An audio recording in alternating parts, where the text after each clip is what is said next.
Welcome to the Adapting Places podcast. I'm going to be finishing off the series related to decision making under uncertainty with a walk and talk about some of the data I've got coming in. It's quite interesting that I can now see almost the end of the PhD. I mean, that's cocky to say because there's still a year and a half at least until I submit. But I've got 15 participants in, and I've just managed to get 5 interviews over the last week, so it's gonna be interesting to see where things are lodged into my head as I try to speak and get the data to come back to me. Some of it, of course, I'm still transcribing, and I've actually started coding now as well because I think it's the right time.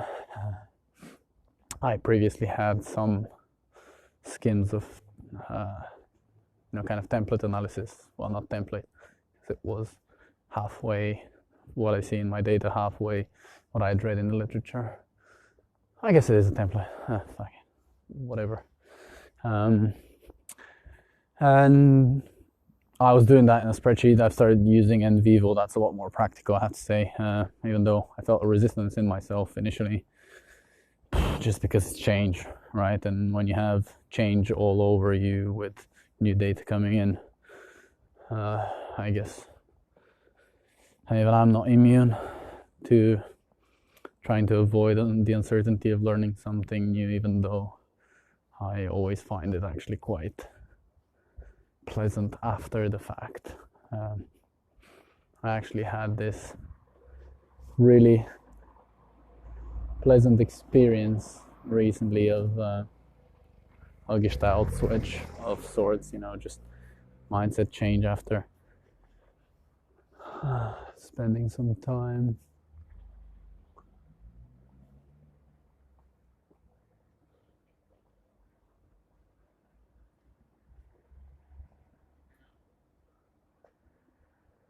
that's not the audio going wrong, just somebody walking past me and they were staring a little bit.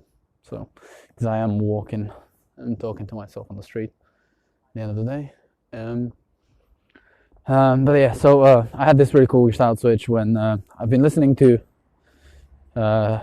scientists in fields that are not necessarily related to what I'm interested in, but COVID time, I have to keep entertained, and I've been delving deep into the social science side of things. So I've actually now spent time listening to audiobooks and listening to podcasts from more natural sciences leaning academics, and it's been interesting when I came across, I can't actually remember who was saying that, but I'm gonna totally rip them off though, because it was so much fun. Because they said the way that people think about space now in physics is that it's not necessarily empty. It has its own structure and its own topography, I guess, to relate it to the things I'm interested in geography, and we always talk about place kind of being fundamental rather than space, so space being more abstract. But I straight away I remember walking on the street, and I've always imagined my obsession with Earth and earth boundedness and not being interested in anything outside was because it felt empty. But as soon as they were talking about it, I could imagine outer space, being curved as it is, as we know from the gravity of planets, and kind of imagining it more as the mountain ranges in space as well, and everything there being interconnected rather than empty and some planets. So that felt good, but actually going into choosing to read more towards the natural sciences and returning to some of my roots in mathematics was so uncomfortable at the beginning. But yeah, so that side note to the side, it's been really good to get some interviews in, and I plotted the places that people have lived in that I talked to on a map, and I've got quite a spread. I filled in some gaps. It's been super pleasant to speak to some people from the Middle East and people from North Africa. Just whether I like it or not, they're blind spots for me from where I've come from. So it was great conversations, and they've also made me think about kind of in-betweenness, in between places, because I know when we write about it, I've read in literature about how place is always transitioning, and philosophically I truly believe that, that a lot of it is changing, and some things get sedimented in, kind of like in the valley of a river and the bottom of a river. I guess you get some sediment. So in places there are certain things that don't move that much, like the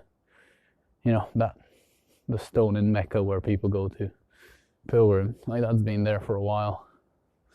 But also many other things are always changing, ever becoming. But also people's own experiences of once they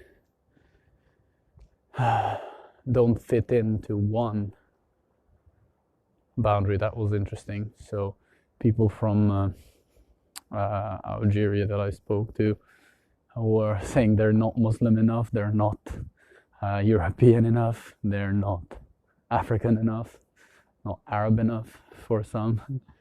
And talking to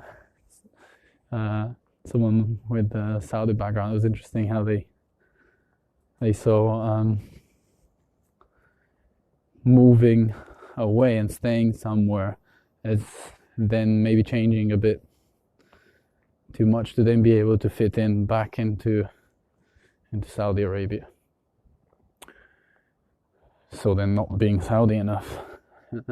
I can relate to that to an extent. I mean, I'm Bulgarian, proud to be Bulgarian, but every time I go back to Bulgaria, it's a bit odd. I don't necessarily feel like I fit in. I don't fit in here either. Well, strong word saying not fitting in, right? I'm having a great daily life.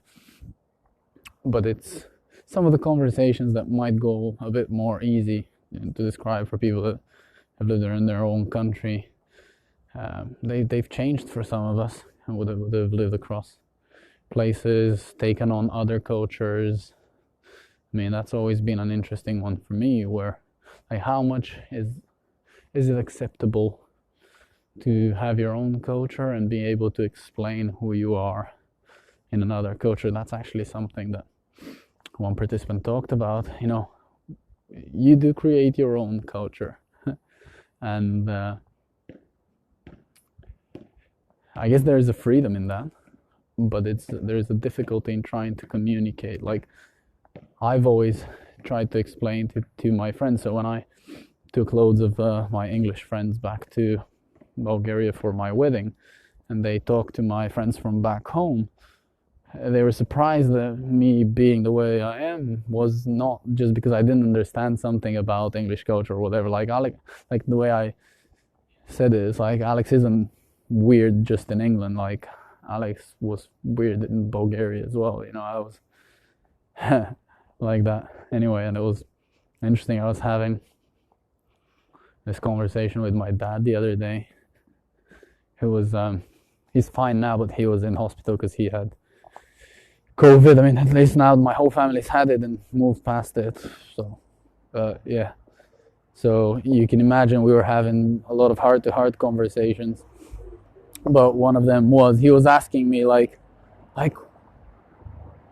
why do you live in Bristol and you keep, like, because I moved recently, like why do you keep saying it's a nice place when you're telling me there's graffiti everywhere? And like that's where these are not the nice places. I was like trying to explain to him like it's graffiti isn't even like edgy anymore. Like it's a 50-year-old art form. If anything, compared to God knows what the young people are doing at the moment that I don't even know um, about. Maybe it's like actually so out, and like hip hop is, I mean, it's so mainstream. I mean, Dr. Dre is a billionaire, so these are not fringe cultures for me to like, and that's quite big in Bristol, I guess, along with other movements that I want to be involved in. But again, I had to say to my dad that liking this kind of stuff doesn't remove some of the ideas I have around family and like some of these values, which I feel seem to be always positioned one against the other. It's like the conservatism versus just like pull that way, and that's become exacerbated in the political realm. But I would love to depoliticize my life as much as possible. Recently, it's just, I think we're over it. We tried it. We improved the business of politics quite a lot by being willing and unwilling participants, and I think we need to all calm down and really see what do we really believe, rather than trying to just fit in with one or another political ideology. So again, that was a slight sidetrack, but again, back to some of the data I got around this kind of in-betweenness. And it's interesting that I've always been fascinated with this.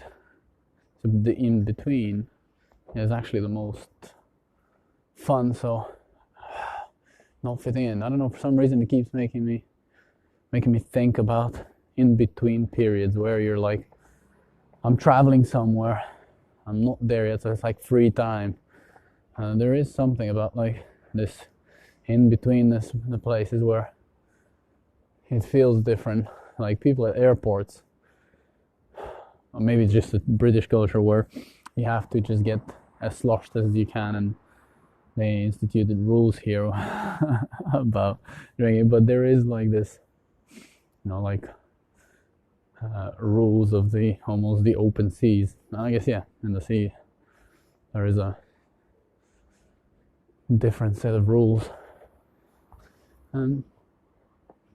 which for some reason reminds me of some of the stuff I've been reading lately, and so I've been trying to make my way through this encyclopedia of human geography that's 6,000 pages, and I'm going alphabetically because it's ordered. The articles are alphabetical, so like it goes, Africa and then anarchist geography, everything, so that I can, when I go to my Viva and I get challenged, that I've just had, my confirmation bias make me pick what to read, I can say, well, in addition to the reading I've done for what I'm interested in, I did that as well. Forget about the other stuff that I'm doing in peer review. I don't know if I've mentioned this before, but so in that encyclopedia, again, I can't remember who was writing about this, but it was focused on Antarctica. And I did not know that Antarctica is governed by such a different set of rules than what we imagine the rest of the territory on Earth. And you'd like to think of it as idealistic because there's multiple countries that have the science labs there, and there's cooperation.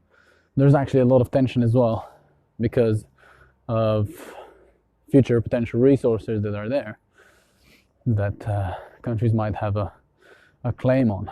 So I didn't know about that at all. And it's interesting, when I was reading that, I did think it's a place that's inhabited by so little people. Apparently, actually, there is some tourism, like 50,000 people a year, I think.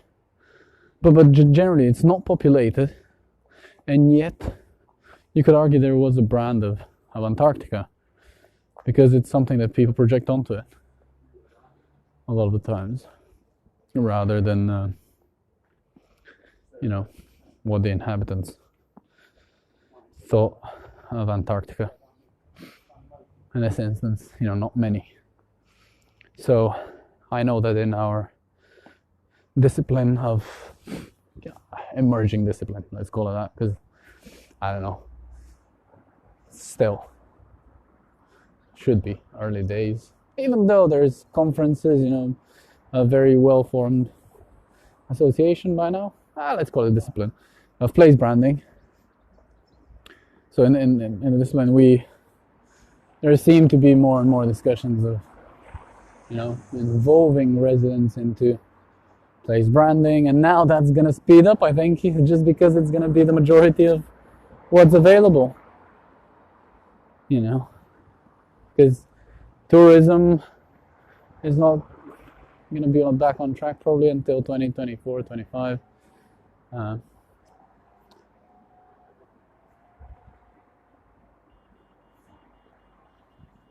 So it's not just, weirdly enough, it's not the democratic ideals of involving people in participatory governance that did it, but it was just the lack of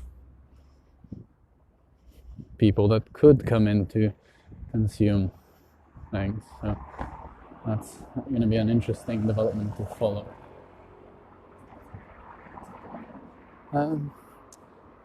So I did think, because the other talks as part of these series that I did were quite structured, because they're I've spent 4 years in the literature, right? Kind of have a very firm grasp on where I'm situated, where there's the gap in the literature, which is hilarious, that when I was being told to look for a gap, or not to look for a gap in the literature, but extend the literature where there was other things. When I started the PhD, I didn't think that there would be such a thing, that it would feel like, to know what that means. But now I know what it means. So I've got this very decent structure in my head. But now this data coming in, it's going to take me time to really see where it takes me. Let go of some ideas that were in the literature that don't match up to my data. So see how they meet both in the middle. Oh, it's been a long day with these interviews. It's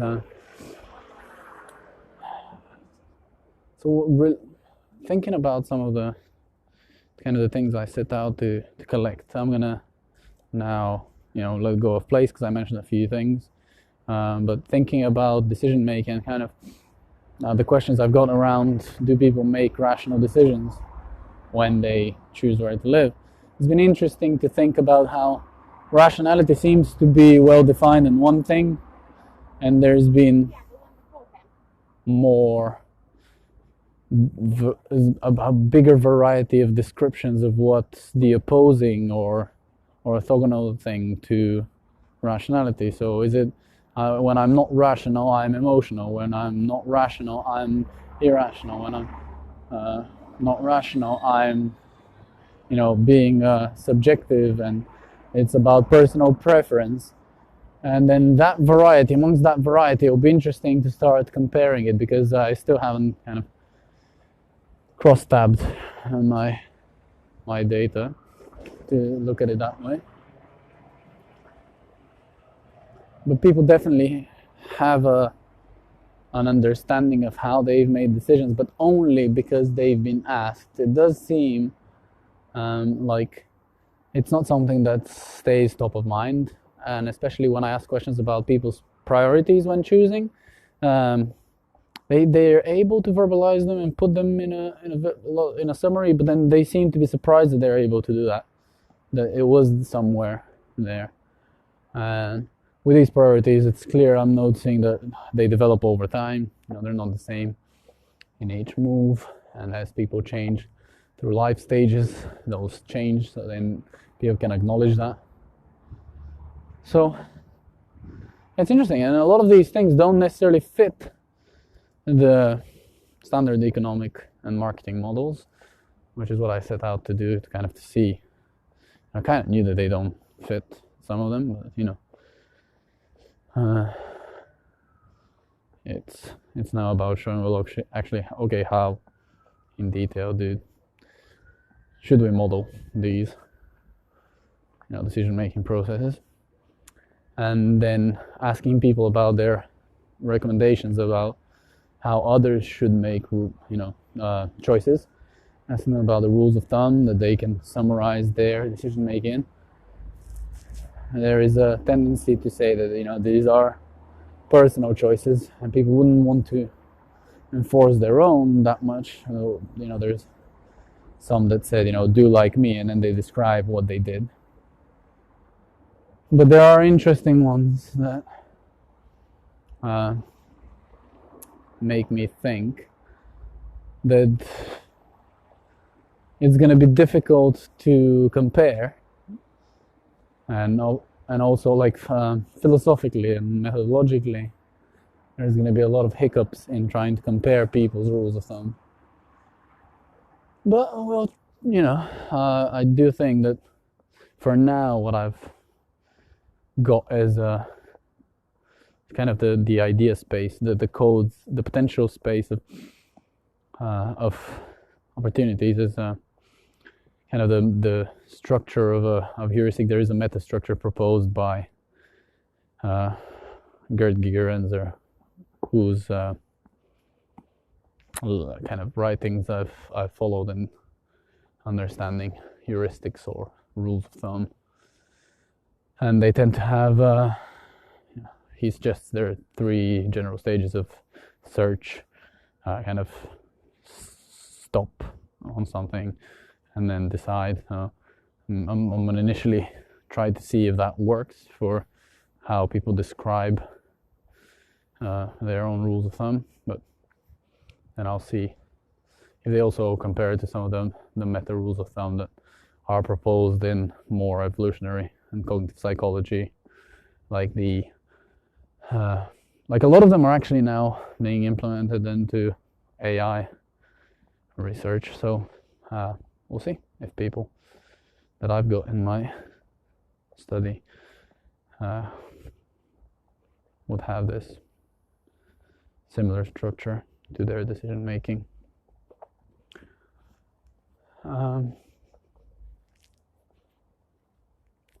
Yeah, that's the thing. Yeah.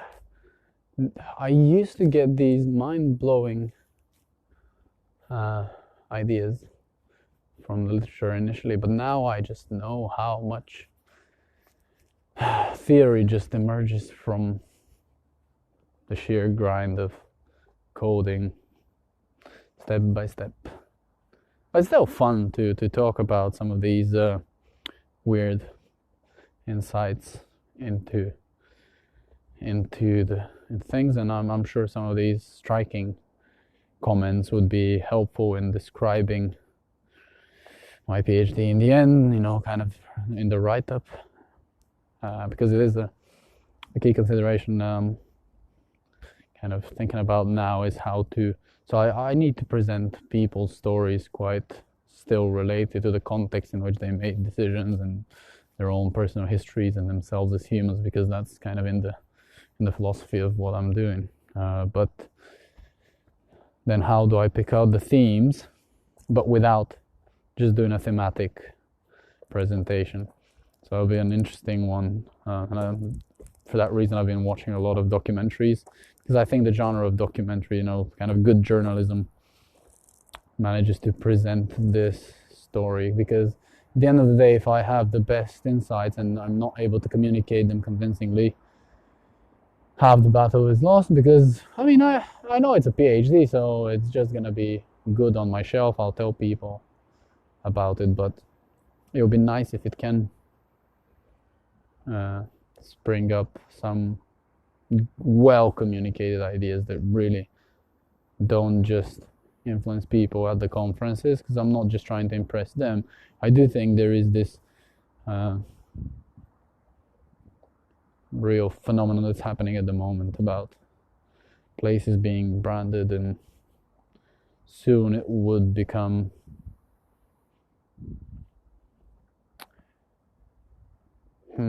it'll become problematized, I think, in the public eye. Maybe I'm too hopeful, but I've had my finger on the pulse before the problems with personal data were in the public eye. I was quite interested in them like 10 years ago. And some people probably were way before. I'm not saying I'm the messiah, but you know, from my own little watchtower, I can see in some distance. Right, and because this sounded too big-headed even for me, I'm gonna cut it here, just so I can stay humble and honest to my data and not just chit-chat anymore.